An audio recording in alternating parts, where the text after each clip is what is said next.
Cartoon kids club में आपका स्वागत है। केबीसी कौन बनेगा करोड़पति। सूरज के जीवन का एक ही फंडा था कि मेहनत तो गधा भी करता है, घर बैठे जो कमाए समझदार वही होता है। इसीलिए उसने कभी नौकरी ही नहीं ढूंढी। इस बात से हालांकि उसकी पत्नी शिखा बिल्कुल भी अग्री नहीं करती थी, पर फिर भी सूरज को समझाना बेकार था।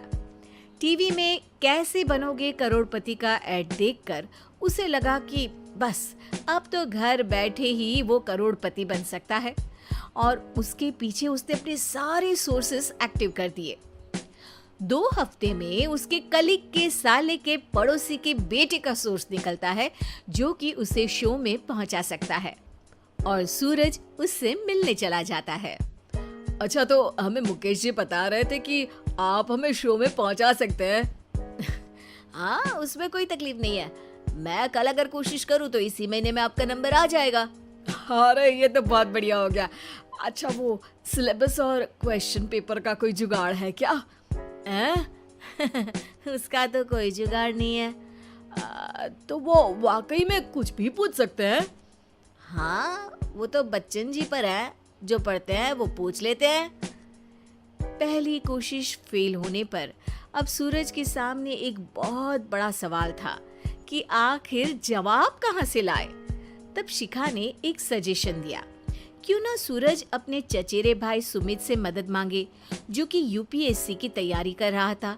हालांकि इतनी मेहनत करना सूरज को समझ में नहीं आता था, पर कोई और रास्ता ना मिलने पर वो आखिर सुमित से बात करता है। अरे सुमित, हमारा कैसे बनोगे करोड़पति के लिए सिलेक्शन होने वाला है। तुम हमें थोड़े चिट बनाने में मदद करोगे क्या?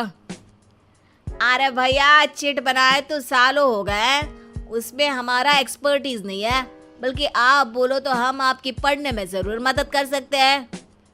हट, कैसी अनाप शराब बातें कर रहा है तू। सूरज ने सुमित को मना तो कर दिया था, पर तैयारी करने के सिवाय कोई चारा उसे दिख भी नहीं रहा था, खासकर जब 12 के पेपर लीक करने के एक्सपर्ट शुक्ला जो भी हाथ जोड़ लेते हैं। आखिर सूरज को सुमित के पास जाना ही पड़ा, और उसने सुमित और शिखा से वादा किया कि वो बहुत मेहनत करेगा। 1 महीने की तैयारी के बाद फाइनल हुआ कि शो से 1 हफ्ते पहले एक ट्रायल खेला जाएगा, जहां पर सारे रिश्तेदार ऑडियंस की जगह पर होंगे और शिखा सवाल पूछेगी। दूर दराज से भी रिश्तेदार आकर हाजिर हो गए देखने कि आखिर कैसे बनेगा सुमित करोड़पति। सब कुछ सेट था, और इतने में सूरज आकर अपना स्पीच देता है। ये 1 महीना मेरे लिए आसान नहीं था, पर अपने भाई सुमित और अपनी पत्नी शिखा की मदद से मैं इतनी दूर पहुंच पाया हूँ। मेरे मम्मी पापा के आशीर्वाद ने भी बहुत साथ दिया है मेरा। मैं उम्मीद करता हूँ कि आज के शो में आप लोगों को बहुत मजा आएगा। साक्षी पहला सवाल पूछती है और पूरे कमरे में सन्नाटा छा जाता है। इंडिया में कितने स्टेट्स हैं? 3, सॉलिड, लिक्विड और गैस। अरे रुकिए, तो ऑप्शंस तो देने दीजिए। इतने में 5वीं कक्षा का चिंटू बोल उठता है। अरे क्या मामा, आप तो पहले सवाल पर ही आउट हो गए। अरे बेटा, पहला सवाल तो ट्रायल होता है ना। अरे तुम अब देखना। देखने जैसी बात तो थी ही। सूरज को इतना शांत किसी ने नहीं देखा था। कभी कभी तो लगता था मानो सूरज आंख खोलकर ही सो गया हो। मामा जल्दी करो प्लीज, कल सुबह पनवेल भी तो निकलना है। अरे हट, कंसंट्रेट करने दे मुझे।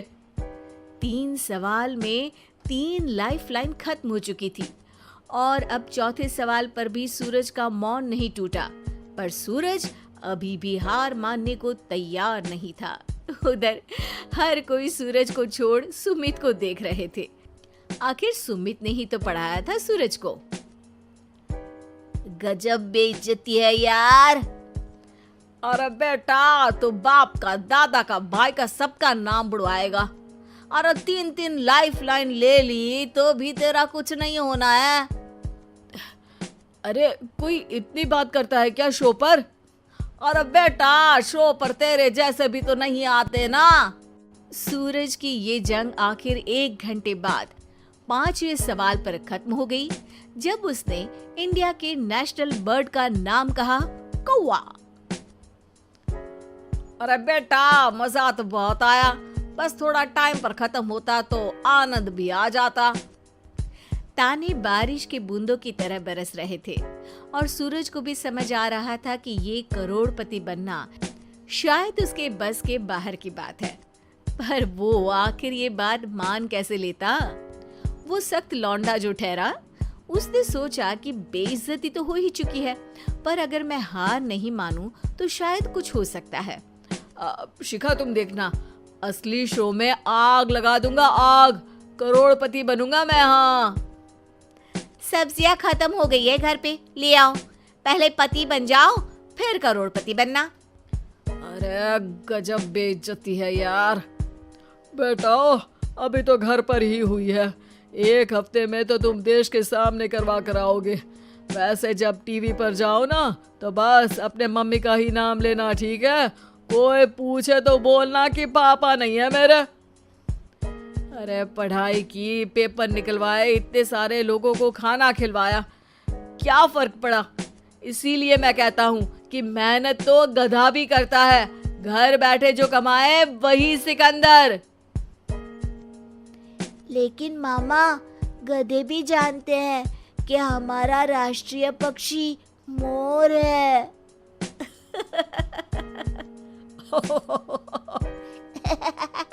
उम्मीद है कि आपको हमारी ये कहानी पसंद आई होगी।